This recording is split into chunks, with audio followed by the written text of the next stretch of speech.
Y hoy llega nuevamente nuestro ciclo de rescate de la historia. Por supuesto que ya estamos en compañía del historiador Marcelo Díaz Busquiazo. Y hoy, ¿con qué venís? Bien, hoy venimos con la furia de la naturaleza. Y si yo te digo, ¿sabés quién era San Martín de Tours? ¿A vos qué te genera? Muy poquito, muy poquito. El santo protector de Buenos Aires. Ahí va, lo relacionamos a la historia del Río de la Plata. ¿Y Bien. por qué lo traemos a colación dentro de la furia de la naturaleza?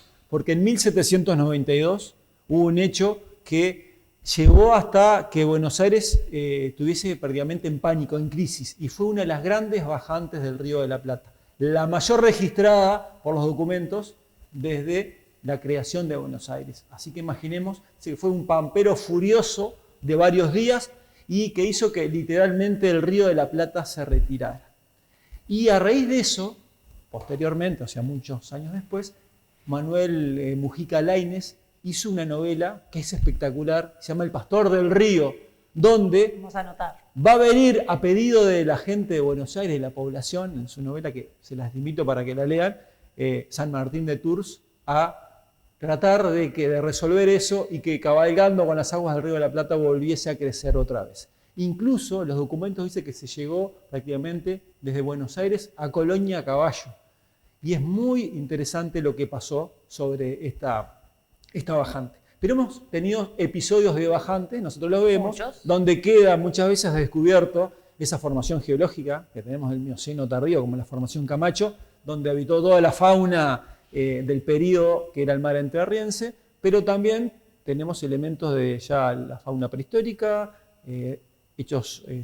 sitios prehistóricos, elementos arqueológicos, históricos, y es impresionante lo que aparece en esas bajantes, que de hecho muchas de las cosas y el acervo que tenemos en los museos son gracias a estas bajantes que han permitido rescatar. Pero también tenemos imágenes, recordemos que en 1977, en octubre, también una de las mayores bajantes, cuando la población, en lo que es la punta de Santa Rita, apareció los restos de un pecio, de un barco. También tenemos esas imágenes que nos recuerdan esa colonia lanzada subacuática, exacto, a buscar esos tesoros. También en la parte del Real de San Carlos hay una imagen que es espectacular cuando todavía el muelle no estaba destruido, que se termina de destruir en lo que fue la tormenta de 1973.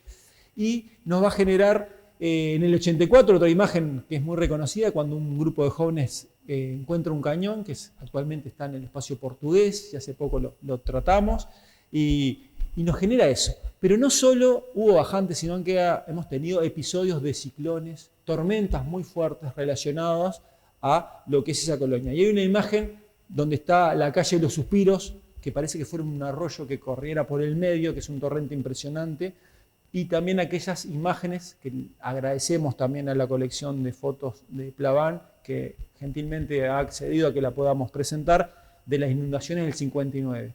Con lo que era la escollera, en la zona de lo que es el Yatin hasta arriba, lo que es la parte del puerto, que lo vamos a poder observar en estas imágenes, y nos muestra la furia del Río de la Plata, que oscila más o menos 3 metros entre la mayor bajante, la mayor bajamar, y la mayor pleamar.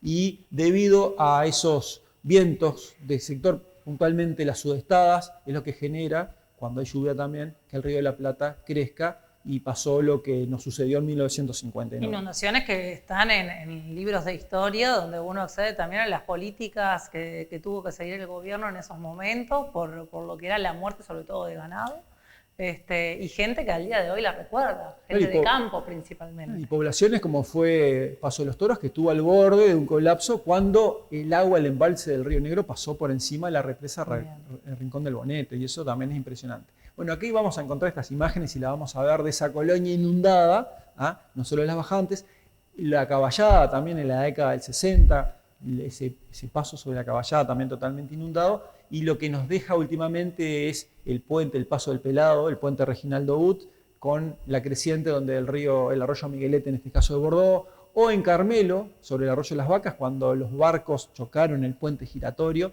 y eso nos ha quedado también esas imágenes más cercanas. Pero también tenemos episodios de nieve en la década del 50, que fueron muy importantes en Colonia, y vemos las imágenes y esa gente juntando nieve en los latones, que nos genera, que no fue la última, porque si recordamos en 2007, cuando nevó en Buenos Aires, también acá tenemos registros en esta zona.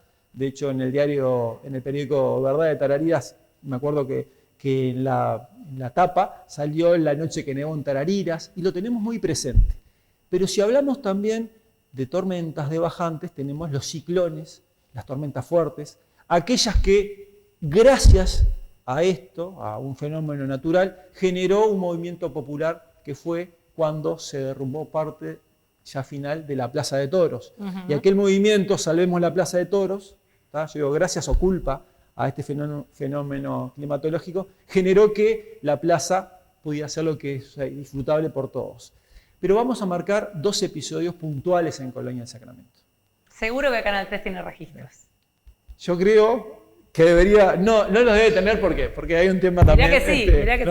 Pero acá nos vamos a ir mucho más atrás. Nos vamos a ir a 1888. ¿Qué sucedió en 1888? Algo que no es muy normal en nuestra zona, pero sí, nosotros no es que no estemos en una zona sísmica, sino que tenemos ciertos movimientos porque estamos dentro de lo que es una placa, que es la del Río de la Plata, y genera movimientos de tierra. Relativamente hace poco, en el 78, en 1982, en el 97, y actualmente, en lo que va de este siglo, hemos tenido algunos sismos. Pero el más fuerte registrado en la zona se dio con el epicentro a unos 15 kilómetros al suroeste de Colonia del Sacramento. Bastante cerca. 1888, puntualmente en junio. ¿Y qué pasa? Ya había prensa y en Montevideo lo recoge lo que se escucha, lo que se siente, lo que se ve. Y es así que nosotros en la escala de Richter sabemos la intensidad, pero es por lo que sucede y por las consecuencias que tiene. Acorde a lo que registra la prensa, se pudo determinar que fue en la intensidad de unos 5.4 en la escala de Richter. ¿Y qué sucede? Venía un barco, el Saturno, haciendo la carrera Buenos Aires-Montevideo, y se formó lo que se llama un pequeño tsunami. ¿Tuvimos tsunami en Colonia? Tuvimos un Seiké, que es un tsunami más pequeño, Seiké o Seiché, como se escribe, que generó una ola de 1 metro más o menos, pero cuando venía este barco, el Saturno, haciendo la carrera, generó que cuando pasó la ola, tocó el fondo, o sea, quedó varado en la arena hasta que volvió esa ola y él continúa. Y eso está registrado. Y es muy interesante porque bueno, es parte de ese documento que sí nos registra. Se escuchó en Buenos Aires, en Montevideo, en Mercedes. Y 100 años después tuvimos lo que para nosotros fue algo muy intenso de ver. Lo que se generó en el Río de la Plata, llegó a haber 11 columnas que fueron descendiendo, y hay una más importante que esta tromba marina, como se conoce, la escala Fujita-Persson, que es la escala que mide la intensidad, más o menos de unos 150 kilómetros por hora. No es de las mayores, pero generó estas fotos, estas imágenes que son impresionantes. De eso sí hay registro. Hay registro de esta colonia que vimos pasar 100 años después del terremoto, este efecto que generó para la población, obviamente, una conmoción muy importante. O sea que fuimos, a lo largo de la historia, afectados por esta furia de la naturaleza, que ¿qué nos indica? Que evidentemente estamos ante algo superior y rendidos a los efectos que nos puede producir la naturaleza. Y que no es un lugar tan calmo, porque en realidad uno siempre lo plantea. A veces, en lo personal, mis hijos me preguntan, ¿acá hay terremotos? ¿Acá hay tsunami? No, acá no hay, les digo yo, dentro de mi ignorancia. Pero alguna vez los hubo. Los hubo y están registrados, así que de aquí en más estamos justamente al rescate de la historia y los invitamos al próximo programa para seguir descubriendo estos datos tan interesantes para nuestra historia. Muchas gracias, Marcelo. Muchas gracias por este encuentro. Nosotros nos vamos a una nueva pausa.